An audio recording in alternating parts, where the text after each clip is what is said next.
Most people think U.S. sanctions on Iran are a regional issue, a Middle Eastern problem, a political spat that only matters to diplomats and oil traders. But that's not the whole story. The uncomfortable truth is that every time the United States tightens its grip on Iran, the global economy flinches. It's not in a theoretical way. We're talking direct, measurable impacts, again and again. Oil prices jump in countries that have never bought a drop of Iranian oil. Food prices rise thousands of miles away. Shipping insurance spikes, and supply chains quietly reroute themselves at an enormous hidden cost. And the strangest part? Most of this damage isn't even listed on the official sanctions. This isn't a story about missiles or nuclear centrifuges. It's about something far more powerful: the invisible financial shockwaves that travel through oil markets, trade routes, tariffs, and currencies.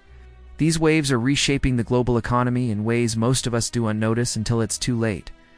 By the end of this video, you'll understand why sanctions aimed at Tehran affect your gas bill, how countries like China, India, and Turkey have quietly rewired global trade, how tariffs meant to punish Iran ended up changing the prices you pay for goods right here at home. But to really get it, we need to rewind. Not just to the sanctions themselves, but to how power actually works in the modern global economy. For most of history, power came from land, armies, and conquest. But today, power comes from something else: access. Access to financial systems, to trade routes, to shipping insurance, and most importantly, access to energy markets. And at the very center of this entire system sits one currency: the US dollar. Oil is priced in dollars. Global trade is settled in dollars. International banks clear their transactions through dollar-based systems. This gives the United States a weapon unlike anything in history: the ability to exclude entire nations from the global economy without firing a single shot. Sanctions are not just punishments, they are financial sieges. And no country has experienced this more intensely than Iran. Now, Iran is not a poor country by nature. It sits on some of the largest oil reserves on Earth, massive natural gas fields, and has a strategic location connecting Asia, Europe, and the Middle East. Back in the 1970s, Iran was a rising economic power. Its oil exports were funding massive infrastructure projects. The currency was strong and Western companies were flocking to invest. But in 1979, everything changed. The Iranian Revolution wasn't just a political event. It was a financial rupture. When the Shah was overthrown and the U.S. Embassy hostage crisis began, Washington responded not with bombs, but with money freezes. Iranian assets held in U.S. banks were frozen. Trade relationships collapsed overnight. This was the first time the modern U.S. sanctions playbook was truly tested. And it worked, but it came at a cost. Iran learned a painful lesson. Depending on Western financial systems is a major vulnerability. The U.S. learned something too. Controlling finance can reshape entire economies. This dynamic would define the next 4 decades. Early sanctions were blunt instruments, but later they became almost surgical. Instead of banning everything, the U.S. started targeting specific areas: oil exports, shipping insurance, banking access, and anyone who dared to partner with Iran. And this is where the story stops being just about Iran and starts being about everyone else. Because once the sanctions expanded beyond Iran itself, the entire global economy was pulled into the fight. So why do oil prices react before anything else? Oil isn't just a commodity. It's the bloodstream of the global economy. When sanctions limit Iranian oil exports, the global supply tightens. Traders start pricing in uncertainty. Insurance premiums for tankers rise. Shipping routes have to adjust. Even if your country never imports Iranian oil, the global benchmark price, the price everyone pays, still moves.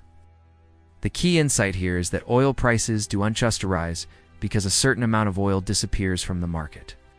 They rise because markets are terrified of what might happen next. Will tankers be attacked? Will major shipping lanes be closed? Will there be retaliation? Markets hate uncertainty more than they hate shortages. So prices spike, often before a single barrel of oil is even taken off the market. But sanctions assume everyone will comply. Reality is a bit more complicated. As U.S. pressure ramped up, something unexpected happened. Iran didn't disappear from global trade. It just rerouted it. This is where countries like China, India, and Turkey enter the story. Not as villains or heroes, but as economic realists. China, for instance, doesn't argue loudly about sanctions. It just calculates, sees discounted Iranian oil as a good deal. Payments get routed through non-dollar channels, and sometimes goods are exchanged through complex barter-like systems. For China, energy security is more important than U.S. approval, and diversifying away from the dollar is a long-term strategic goal. Sanctions didn't stop the trade. They just changed how the trade happened. India faced a similar dilemma. Iran was a major oil supplier and a strategic gateway to Central Asia. But the United States was a critical trade partner and the world's financial gatekeeper. So India adapted. It reduced its visible imports of Iranian oil, started using currency swaps to bypass the dollar, and negotiated temporary waivers. The lesson was clear. Sanctions don't end trade. They just force it to go underground or sideways. Then there's Turkey. Geographically, it sits right between Europe, Asia, and the Middle East, with Iran as its neighbor. Energy flows and trade routes often ignore politics. So Turkey became a transit hub, a financial intermediary, and a kind of pressure valve for the whole sanctions system. Each of these workarounds diluted the effectiveness of the sanctions, but they also added layers of complexity to the global economy. This is where the story turns a little darker.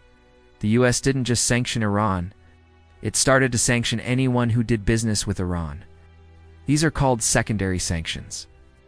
Suddenly, banks in Europe stopped processing any transaction that even hinted at Iran. Shipping firms pulled their insurance coverage. Major corporations chose to comply rather than risk losing access to the US market. But this created a massive ripple effect. It meant fewer suppliers for everyone, higher compliance costs for businesses, and more expensive logistics. And those costs didn't just vanish. They were passed on down the line. And here's the hidden cost that came home. When sanctions and tariffs disrupt global supply chains, raw materials cost more, shipping costs rise, and risk premiums increase. American companies importing industrial components, energy-linked materials, or chemical inputs all ended up paying more. And when companies pay more, consumers eventually pay more. Most people never connected the higher price tag on the shelf to a political decision made about Iran thousands of miles away. By the time the sanctions reached their peak intensity, the global system was already showing signs of strain. Oil markets were jumpy, trade routes were distorted, and the financial system was beginning to fragment. But the most dangerous consequence was still on the horizon. Because when sanctions last for too long, they don't just punish a country, they teach the rest of the world how to live without you. And that is the point where the global economy truly begins to fracture. Thank you for watching. If you found this insightful, be sure to subscribe for part 2, where we'll explore how this fragmentation is playing out today. Bye. See you next time.